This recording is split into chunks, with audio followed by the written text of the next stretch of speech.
Once upon a time, in the days when the earth was young and the spirits still walked beside men, a strange and wondrous thing happened in the village of Nduka.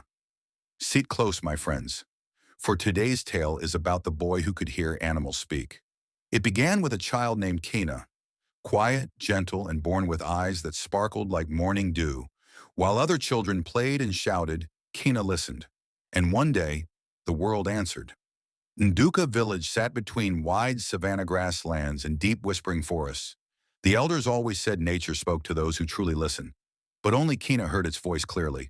First it was the birds, then the goats, then even the old village dog with gray whiskers. They told him stories, warnings, secrets, all in the language of nature. But gifts like his brought fear, not praise. So Kina kept his secret locked in his heart until one dry season, danger crept toward Nduka. Birds flew in nervous circles. Goats refused to graze. The old village dog refused to sleep. All the animals whispered to Kina, "Danger is coming. Danger is coming." Strange footprints appeared near the farmlands. Big, heavy, wider than a man's chest. The warriors sharpened their spears.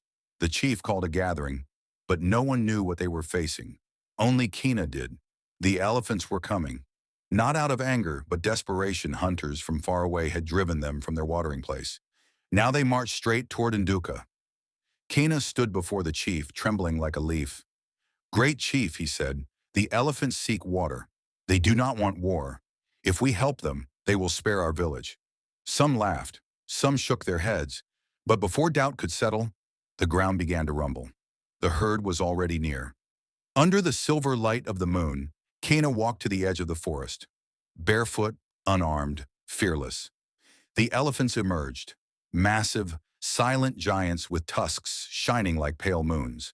And then, they stopped. The matriarch, old and wise, lowered her head toward the boy. Kina closed his eyes and listened. The elephants were thirsty, nothing more. The villagers brought what little water they had, in calabashes, clay pots, even cupped hands. They poured it into a shallow pit.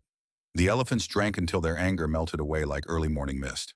Before leaving, the matriarch touched Kina gently with her trunk. A blessing, a thank you. Then the herd disappeared into the forest. From that day on, Nduka honored Kina's gift, for the elders finally understood. Those who truly listen gain wisdom far beyond their years, and even animals speak, but only to hearts pure enough to hear. Share your favorite folktale in the comments.